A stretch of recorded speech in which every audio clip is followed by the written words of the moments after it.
So, the Monaco Grand Prix of 2025.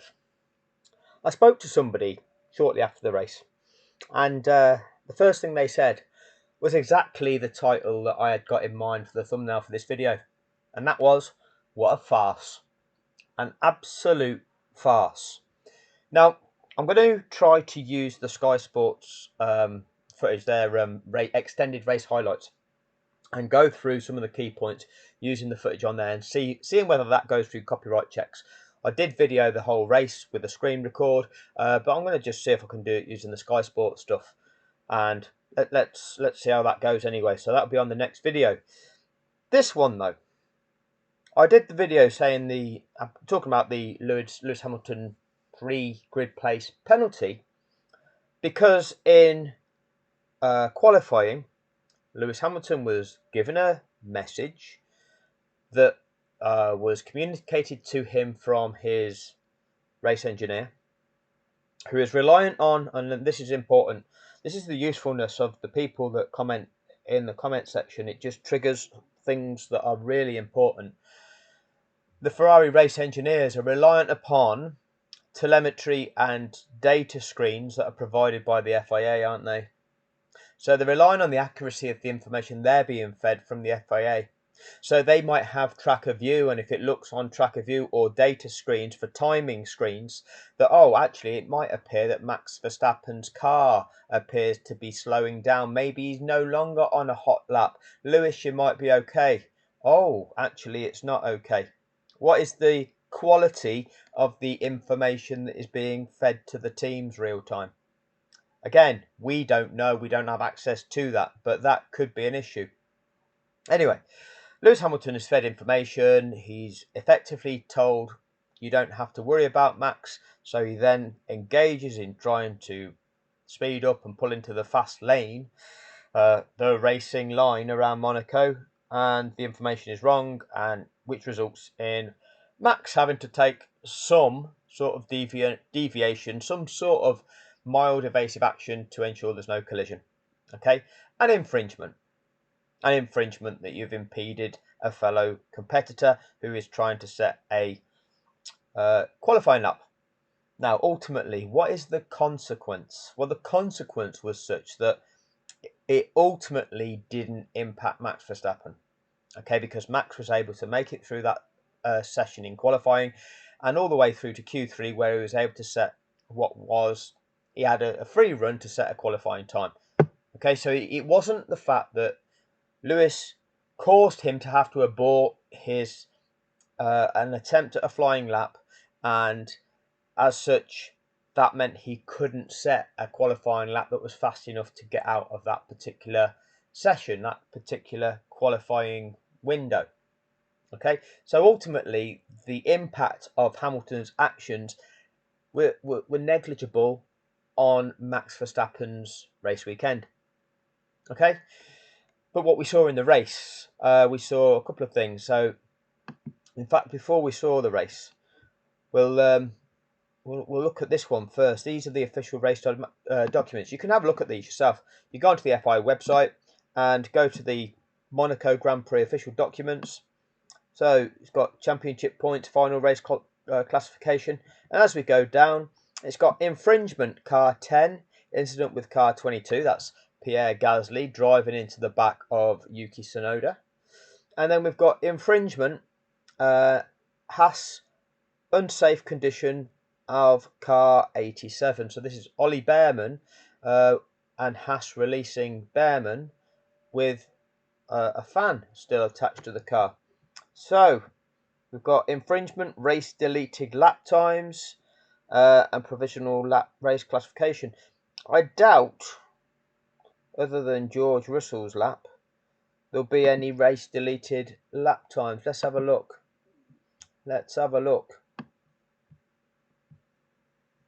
Oh, there are. Tsunoda, Lawson, cars that did not use the track at turn 10. So who was this? Yuki Tsunoda, Liam Lawson, Charles Leclerc, Lewis Hamilton, Kimi Antonelli, George Russell, Kimi Antonelli, Max Verstappen, Ollie Bearman, Nico Hulkenberg, Lance Stroll, and Oliver Bearman. So they all left the track. What about Bahrain? We should cancel the race, shouldn't we? Or no, what happens is you get a warning, and then if you do more, then you might then get a penalty. But that's the way it goes. All it means that these lap times don't count in terms of if assessing fastest lap, they don't go down on your statistics because you didn't actually complete the lap properly. You took a shortcut effectively. All right, so that's the way it is. Now, Bahrain 2021 was actually different because in the race director's notes, in the race director's briefing, it was agreed about what could be taking place at turn, whatever it was. But Max Verstappen had to take issue with it. Red Bull had to spew their toxicity out into the world to pollute the minds of the strap-on fanboy who took it hook, line and sinker. Because back then, what you didn't see happening in Formula One was this notion of drivers getting warnings for breaching track limits. It became almost a thing that was being talked about in commentary, whereby this shouldn't really be going on. There should be some measure to combat this, because frequently lots of drivers would seek to take that advantage in that way, pushing the boundaries of what's acceptable or not. And if there's no consequence for it, then that's what they'll continue to do. Just like, for example, in football, when the ball goes out at the sideline, the player taking the throw in will try to gain ground up that touchline. It's not how it should be. You should take the throw in from where the ball leaves the pitch.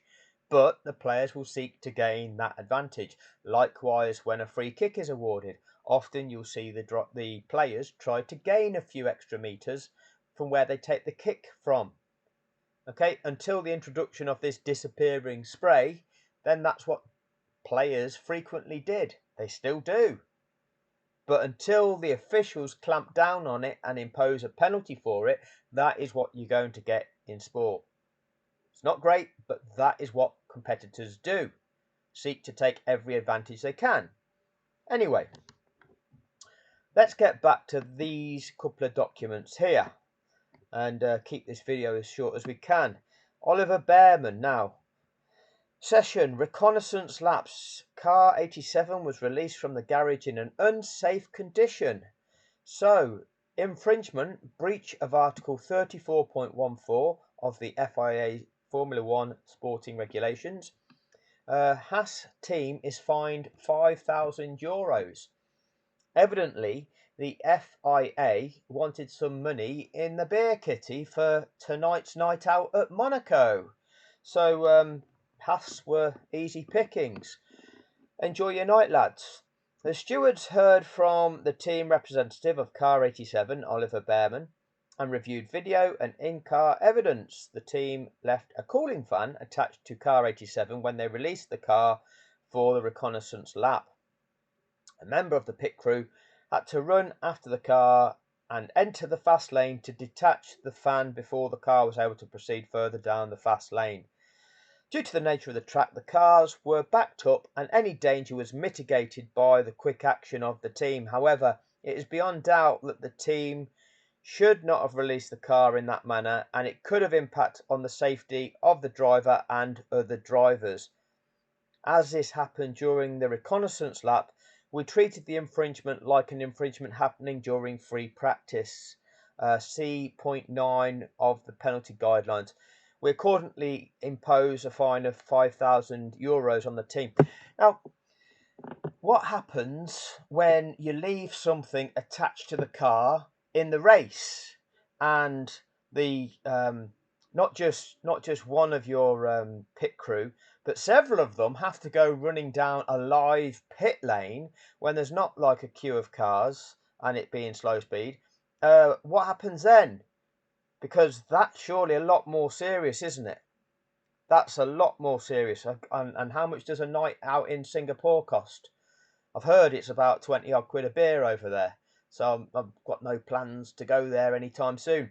But yeah, I mean, you'd have thought if a team was guilty of leaving something attached to a car, and letting that car drive off with it attached to it, and then several of your engineers have to run down that live pit lane, really dangerous, and then wrench that thing off the car before your driver can then proceed out onto a live track.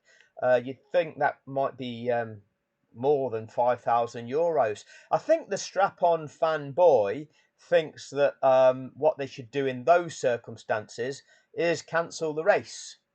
Cancel the race and give the world championship to somebody else. I think that's what, maybe we should cancel Monaco. Okay, cancel Monaco and give the world championship to Max, because the Haas team cheated. Okay, they left something attached to their car, and oh no, it wasn't that. It was somebody crashing that caused lost. Who's got the trophy? Where is he? Where is he? Anyway, that was that one. The other one is Pierre Gasly, on home soil, having a lovely time, and he collided with car 22 in turn 10, which is a breach of Appendix L, Chapter 4, Article 2D of the FIA International Sporting Code. That's driving standards, lads. Driving standards, all right. So let's have a look at what they are, because otherwise, when we read Appendix L, Chapter 4, Article 2D, sounds like a legal document, doesn't it? So let's familiarise ourselves with that. So what you can do, you can go onto the FIA webpage for yourself. You go on the Sport tab. You come along to Regulations, International Sporting Code and Appendices. So you click on that, and you want Appendix L. Okay, International Sporting Code. Click on that, and it's got international driver's licenses, medical examinations, driver equipment, and conduct. Okay, 2025. So you click on that, and what that'll do, it will download this to your device. Oh, and it opens up a tab. That will scare some of you. So what are we looking for? Let's go back here and reference where it is. Appendix L, Chapter 4, Article 2D. So Chapter 4 looks a long document, but it's only half this length, because half of it is in French and the other half is in English. So Chapter 4. No, that's not Chapter 4, is it? Let's go. I've forgotten already. Chapter 4, Article 2D. Appendix L, Chapter 4, Article 2D. Move on already. I'm bored. Okay, we've got to do the research, kids. Okay, don't be bored. Okay, you've got to put the time in to do the research. You don't just get a certificate just for turning up. All right, you just don't. We're not all winners. Okay, you've got to demonstrate that you're capable of achieving this. All right, so let's put in the hard yards, do all the research, and maybe you become better at something. Maybe you increase your knowledge and you don't be such a cunt in the comments section. Just personal development. See it as that. So you have to scroll down a bit. Chapter 2. Move on already. I know you're bored, aren't you? You're bored. You're itching to scroll on to that next TikTok or the next little cat film that you see of a cat jumping at a window or something. Meow. You're desperate to scroll on, aren't you? Stay with it, kids. Stay with it. I know it's boring already, okay? But you can do this. You can just scroll on by to look for the heading Chapter 4. If you're really good, you can go and make a coffee while you're doing this. Oh, here we go. Chapter 3. Oh, nearly there. I didn't want to scroll on by it. Nearly stopped it in the right place. Where are we? Flame resistant clothing. That sounded exciting, didn't it? Ooh. Biometric devices. conditions of use, safety belts, wearing of jewellery. Chapter 4, code of driving conduct on circuit. So, observance of signals. Which of these did Pierre Gasly fail? Chapter 4, Article 2D. So, 2. Let's have a read of them. Let's just familiarise ourselves. Overtaking, car control, and track limits. A car alone on the track may use the full width of said track. However, as soon as it is caught by a car which is about to lap it, the driver must allow the faster driver past at the first possible opportunity. That's not what we're talking about here. Gasly's not alone. Clearly, he's not alone. He's hit another car. There was clearly another car there, and it's nothing to do with lapping. This was just on early parts of the race. If the driver who has been caught does not seem to make full use of the rear view mirrors, flag marshals will display the wave blue flags to indicate the faster driver wants to overtake. Any driver who appears to ignore the blue flags will be reported to the stewards. So it's not A. B. Overtaking, according to the circumstances, may be carried out on either the right or the left. A driver may not leave the track without justifiable reason. George. Naughty boy, George. More than one change of direction to defend a position is not permitted. No weaving to defend positions. Max, down that straight at Abu Dhabi 2021. Naughty. More than one change of direction. Max is weaving to try to break the toe. That's not allowed. More than one change of direction to defend a position is not permitted. Any driver... Oh, stay online, Max. Stay online, because otherwise... yeah, don't worry about that. Don't worry about that. Nobody knows about that one. Any driver moving back towards the racing line, having earlier defended his position offline, should leave at least one car width between his own car and the edge of the track on the approach to the corner. However, manoeuvres liable to hinder other drivers, such as deliberate crowding of a car beyond the edge of the track, or any other abnormal change of direction, are strictly prohibited. Any driver who appears guilty of any of the above offences will be reported to the stewards. So if you do a manoeuvre that's likely to hinder another driver, such as crowding it beyond the edge of the track, we'll go and have a look at what happened to Bortoletto. Nothing to see there. We'll have a look, shall we? We'll see what these overtaking this new set of guidelines that the stewards and the drivers agreed on, not the FIA, not the governing body in charge of health and safety. It was just the stewards and the drivers that decided that they'll make up the rules as they go along, that the FIA is responsible for. Drivers must use the track at all times and may not leave the track without a justifiable reason. For the avoidance of doubt, the white lines defining the track edges are considered to be part of the track, but the curbs are not. For the avoidance of doubt, at Monaco, track limits tend to be, more often than not, they're metal barriers either side of you. You're not allowed to go beyond them, otherwise you're not on the track. There's a few areas like the chicanes there that they don't have the metal barriers, but most of the places you're surrounded by Armco, and if you go the other side of the Armco, you're not on the track. Okay, there could be a problem. Okay, any part of a curb which is contained between white lines is considered as track for the purpose of this article. Should a car leave the track for any reason, the driver may rejoin. However, this may only be done when it's safe to do so, without gaining any lasting advantage. A driver will be judged to have left the track if no part of the car remains in contact with the track. A driver may be reported to the stewards should they perform an act which result in debris being brought onto the track. Okay, debris being brought onto the track. Did you do that, Gasly? Did something fall off your car? Okay. Causing a collision. Repetition of serious mistakes or the appearance of a lack of control over the car, such as leaving the track, will be reported to the stewards and may entail the imposition of penalties up to and including disqualification of any driver concerned. So this is D, isn't it? It is not permitted to drive any car unnecessarily slowly, erratically, or in a manner deemed potentially dangerous to other drivers at any time.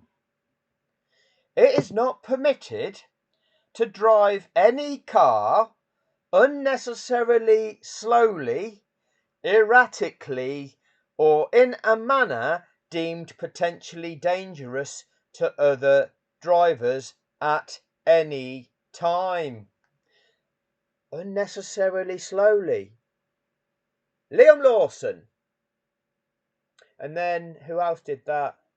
Who else was guilty of backing everybody up at that shit show of a race? Well, the Williams drivers did that, didn't they? In response to what Red Bull B team did. That's not permitted. Who's told you that? Who's told? Oh, what incredible strategy that is. No, it's not permitted. Okay, because that's unnecessarily slowly. Because when you're racing, okay, the point of racing is to go as fast as you can to beat your opponent, who is also trying to go as fast as they can. Okay, it's not a case of, I'm going to take up all the space and ha ha ha, you can't get past me. That's not a race. That's called a blockade. Okay, and it's not called Formula One blockades, is it? No, it's Formula One racing. So if you're not driving to race, you're blocking. So it is not permitted to drive any car unnecessarily slowly, erratically, or in a manner deemed potentially dangerous to other drivers at any time. So, how many drivers then suffered from that? How many near misses were there because there were cars going unnecessarily slow, and when the car that was behind them then was expecting to get on the gas, so you're slow to go into a corner, you'd take an appropriate cornering speed. If the car that's in front is going too slow, there's no brake lights on it.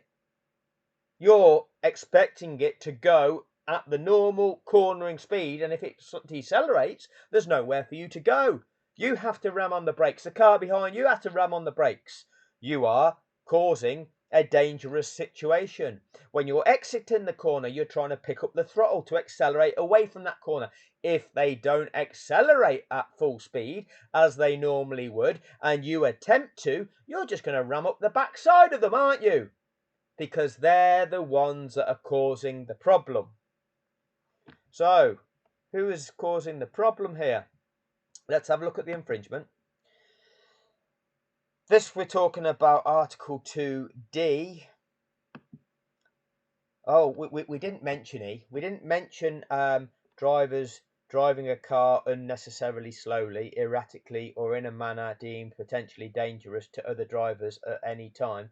No, we're not talking about the brake test at Saudi Arabia 2021. We're not talking about that. But Max got on the radio to say just how dangerous that is doing that when he tried to accuse Oscar of doing something similar almost. Oh, he's not going fast enough. I nearly had an accident with him. Yeah, that's because he was going under double wave yellow flags, Max. Funny that. Funny that he eased off for those yellow flags, which is what you have to do. But you vilified him, and then F1 TV had to project that Oscar's purposefully holding you up, Max. Oscar's the one that's doing the erratic brake testing, Max. Oh yeah, poor narcissistic victim there. The victim, always the victim, never the perpetrator. Always the victim, never the perpetrator. The toxicity of that Red Bull shit show. Absolute cunt machine, that is. Red Bull. Every single one of them. Every single one of them toxic cunts at Red Bull. Anyway, D. Causing a collision, repetition of serious mistakes, or the appearance of lack of control over the car, such as leaving the track, which will be reported to the stewards and may entail the imposition of penalties up to and including disqualification. Back to Pierre Gasly. Let's have a look. He got a reprimand. He got told off. Don't be naughty again, Pierre. This is the driver's first reprimand of the season. The stewards heard from the driver of car 10, Pierre, and the driver of car 22, Yuki, team representatives, and reviewed positioning, marshalling, system data, video, timing, telemetry, team radio, and in-car evidence. Who were the representatives? Was it Flavio? Flavio, that man of integrity, that is banned from the sport for life for cheating at the event where he crashed his car on purpose, and the Haas team left something attached to their car, and the car went off down the pit lane, and then the mechanic had to run out after it, and then that team, the Haas team, got fined 20 grand for the night out in Singapore. Was it that one? No, it wasn't. So I don't think it happened quite like that. I can't remember. Let me know what you think in the comments section. Car 10 collided with car 22 at the exit of the tunnel, approaching the braking zone for turn 10. So approaching the braking zone. I think you might need to be braking at the point that he collided. Car 10 suffered serious damage as a result and had to travel slowly back to the pits and retire. Commentators were telling us, oh, you've got to stop your car. You're not allowed to drive it around the track like that. What's the truth? Because the stewards are saying he had to travel slowly back to the pits and retire. The commentators are saying, oh, he shouldn't be doing that. Yeah, well, conflicting information makes you wonder what the truth is, because the truth isn't both, is it? The driver of car 10 and the team representative took the position that the driver of car 22 did not leave at least one car width between his own car and the edge of the track, in breach of Appendix L, Chapter 4, Rule 2. And that is what led to the crash. So Flavio there is suggesting that it's Yuki's fault. And Christian, or is it Jonathan, or is it Adrian? Oh no, them two are fucked off, haven't they? Adrian's gone to do his genius work at the Aston Martin team. But he can't do his genius just yet. He's got to wait till the Honda engine arrives before Adrian can work his magic. And Jonathan has gone to the Stake Kick Sauber, soon to be Audi team, to be the team principal over there, to try and distance himself from being the corrupt bastard that he was at Red Bull. So it probably was just Christian this time. Anyway, they also suggested that car 22 was moving whilst braking, having commenced braking on the left-hand side of the track after turn 9, but moving to the right-hand side before turn 10. They claimed this contributed to the collision. We reviewed the line taken by the driver of car 22 on previous laps. Other than marginal differences, the line taken was similar to previous laps. So, he was not defending position offline. There can be marginal differences between one lap and another.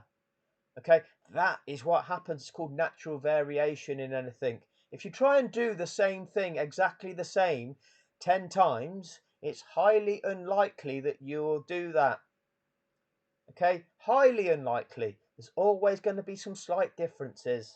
So, we reviewed the line taken. Right, so we've done that bit. So he was not defending a position offline as required for a breach of Appendix L. The requirement for him to leave at least one car width did not apply. Secondly, we did not consider that he was moving under braking to defend at a corner, which is the other prohibition, but taking his normal racing line at the part of the track which goes from left to right. So, all these false accusations. You've gone in to represent yourself, to try to absolve yourself of consequence for your crime, and you are projecting fault on the other party. You bastards. Couldn't take it on the chin. Couldn't hold your hands up and go, you know what? I was wrong there. I got it wrong. Okay?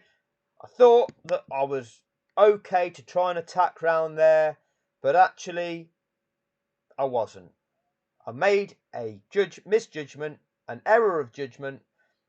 Wasn't helped by the fact that I did lock my brakes, probably going too fast, applied the wrong braking force relative to my speed, the speed that I was trying to decelerate to make the corner, the fact that I'd actually got the line wrong as well, because that's why I drove into him.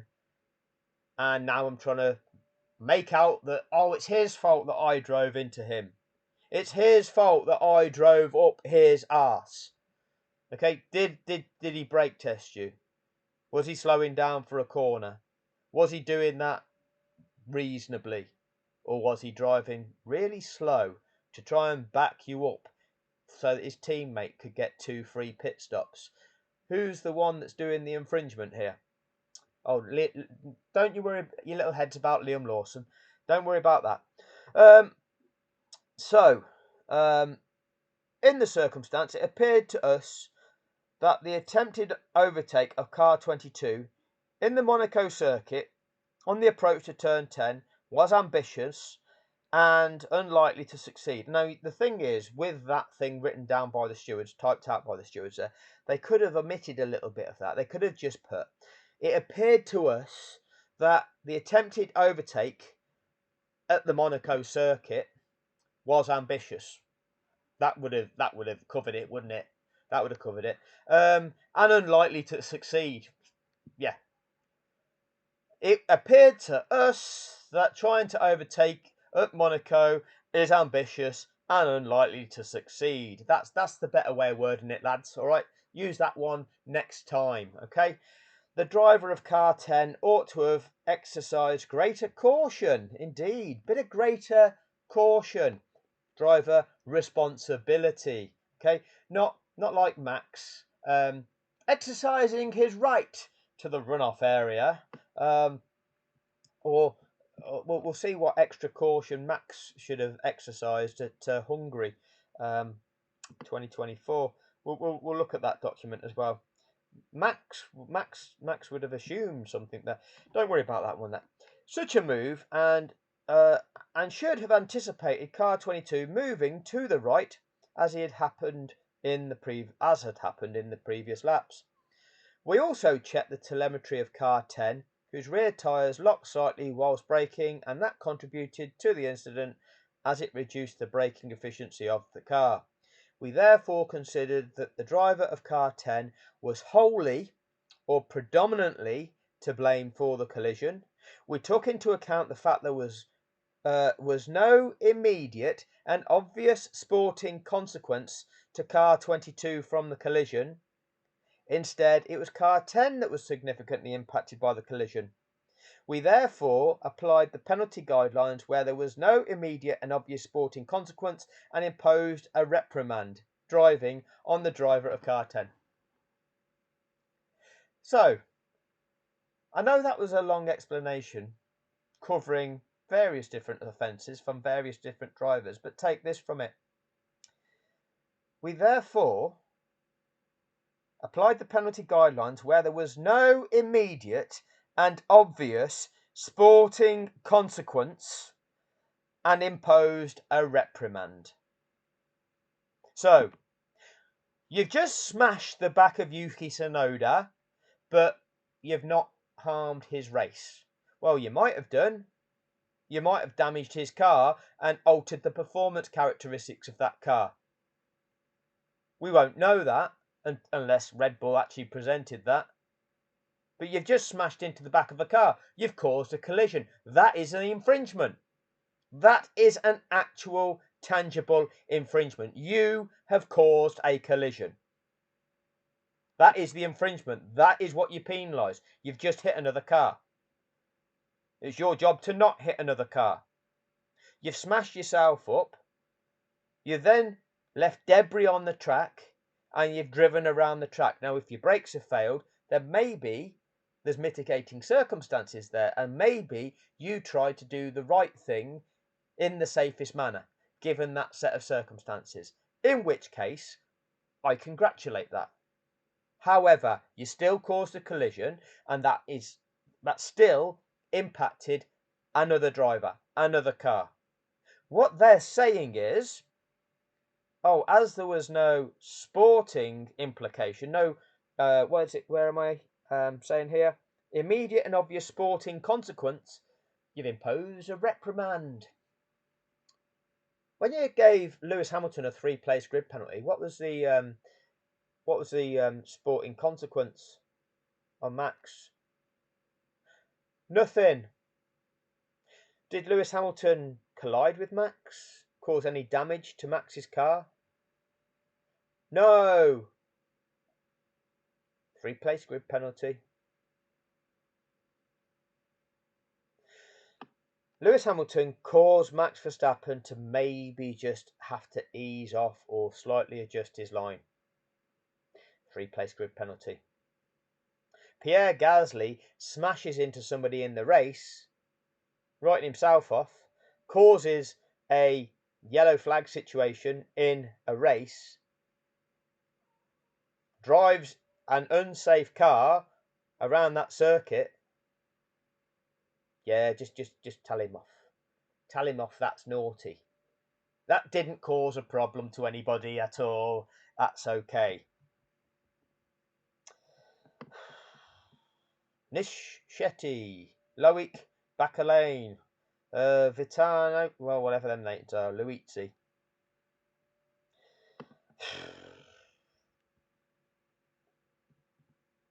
So you can hit a car, potentially nearly take it out, but it kept on running. You can drive around the track in an unsafe condition with bits hanging off your car, leaving debris on the track when you're told if you start driving around the track and bringing debris on, and them rules, these regulations say that you do that, causing a collision, of serious mistakes, or the appearance of a lack of control over the car, which major cause you lock your brakes, that's lack of control. Imposition of penalties, including disqualification.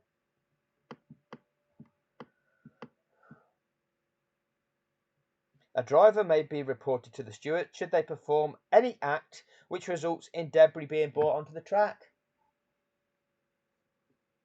He's guilty of that, isn't he? Guilty of causing a collision, guilty of being out of control, guilty of bringing debris onto the track, guilty of driving an unsafe car around the track. He gets a warning. Lewis Hamilton, mild impeding Max Verstappen, not causing any sporting consequence. 3-place grid drop. That's double standards. Why is that? Why is that? Now, many people gave the answer in that video. Many people gave the answer, and we know what it is. We know what it is. You racist fuckers. The strap-on fanboy won't like accepting that. Oh, yeah, oh, it's not racist. They let him win 7. They can't be racist if they let him. Well, they let him, did they? They let the black man win 7. So that no, did he not do that with his ability, or was that them letting him? Oh, let me know what you think in the comment section, or don't. How about you fuck off with your bigoted opinions, you C-nuts? Anyway, that'll do on this video. I'm going to try and do some reviews of the footage, and we'll apply the overtaking guidelines to that first lap incident between Antonelli and Bortoleto, and see how they go around a circuit like Monaco, when somebody's got the right to the corner or not. And what happens if you've not got the right to the corner? Where do we go, sweet child of mine? Thank you for your time.